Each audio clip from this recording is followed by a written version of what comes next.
casters on it, so I thought maybe I'd just record me putting the casters in and show you how I'm doing it. And then we'll actually set it up and put the Cyclone buckets on the stand, and maybe it'll help somebody out there, give you some ideas.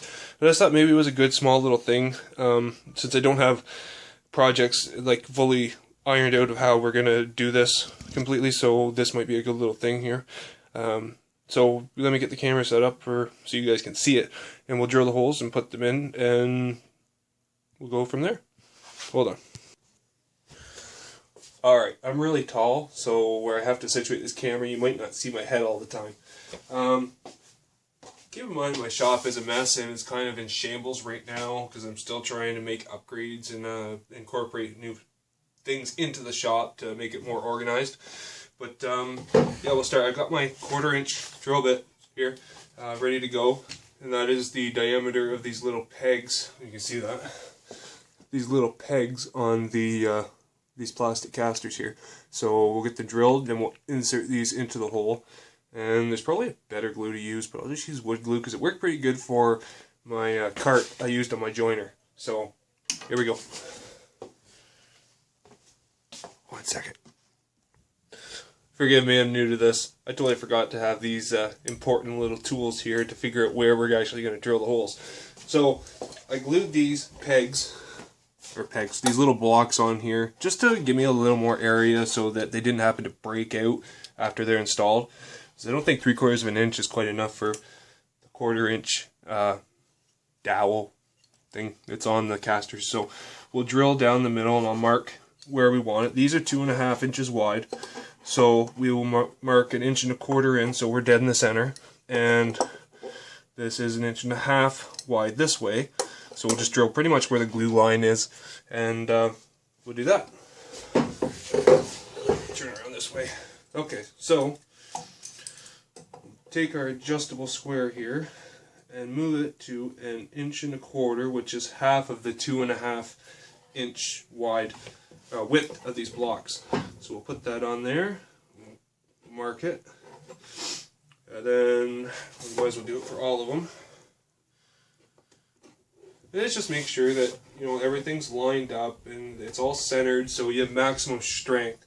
I mean, it's not really that heavy, but I tend to like to overdo things. Just then you don't happen to run into those problems with things breaking down the road, except for my old Jeep table saw.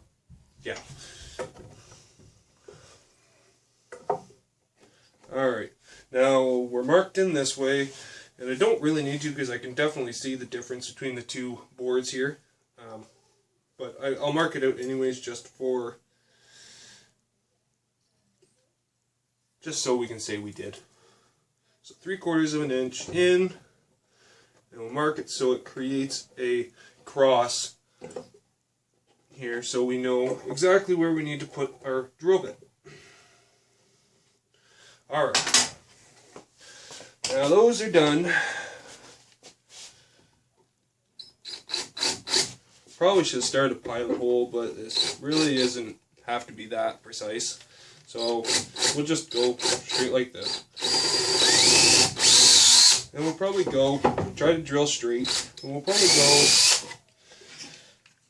just deep enough so these fit in nice. Just about 3/4 of an inch, yeah, about the same width as the material we used.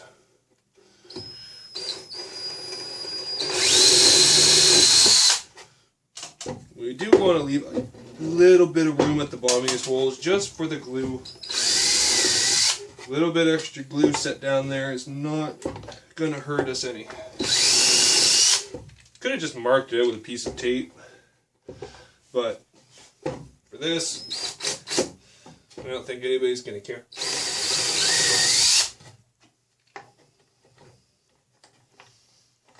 Alright, one more.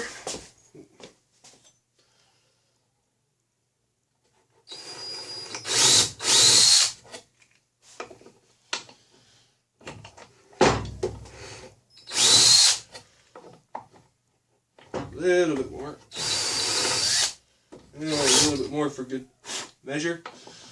Alright. Now we've got our holes drilled. Simple as just gluing them in. 1 second, I'll get my glue. Like I said, not used to having everything set up like this. Alright, glue I like to use Type Bond 2 premium wood glue.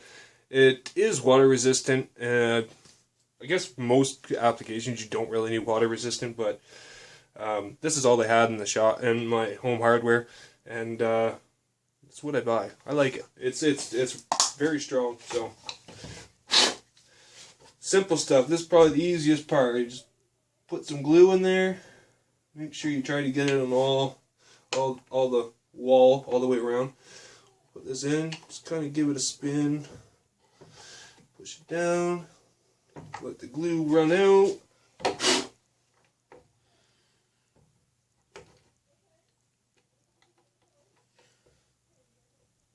Like I said, there's probably a better, maybe epoxy, something would work better than this, because you are bonding it to metal.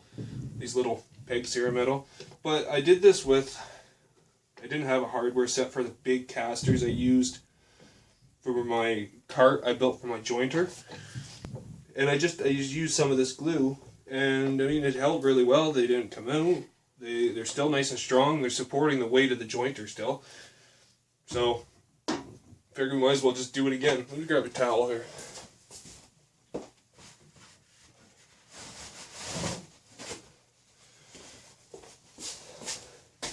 Shop towels. Probably one of my favorite things in the shop, because you never have too many of these. I always pick these up on sale in the big 6-packs when they're on sale. You can get a great deal. You just buy the single packs. I think they're about $2 a roll. But I got 6 packs of these on sale for, I think they were on sale for $8. So I picked up a bunch of them, so I'm set for quite a while. Just wipe up the excess glue, which you always kind of want to do. You don't want to take it out of the hole, but you don't want to leave a big mess there, especially if you're doing another kind of project, like say a box. You know, you never want to. It's easier to try to get the glue off while it's wet before it gets hard, because you end up using a chisel or something trying to get the glue lines off, and you can sometimes damage the wood. And get as much off as you can, while it's wet. So there it is. I guess I'll have to post a second video, because I don't have a video editor yet of when we're setting everything up here. So then it's in there. We'll let the glue dry, and then we'll put the Cyclone and everything on it, and we'll go from there. Sorry. So yeah, I mean, this is just pretty simple, straightforward. So I thought it'd be a nice little starter video. Yeah, like I said, my motto is let the wood work for you. Anybody can do this stuff. I mean, this is simple construction. There's a cleat here that supports these walls. A couple pine boards glued up here. I mean, the most complicated thing on here is probably this little cam action arm here that I put on, so you can kind of tighten up and put pressure on the pail so it holds it securely in place. And these are just to help support, because before it was just one pail when I originally had it, so I threw these on there to help support some of the upward weight of the 2 pails. So on the next video we'll put this thing on there, and I'll give you a little demonstration of it. Maybe I'll open up the Cyclone and give you a little look at it. So I'll see you next time. Let the wood work for you.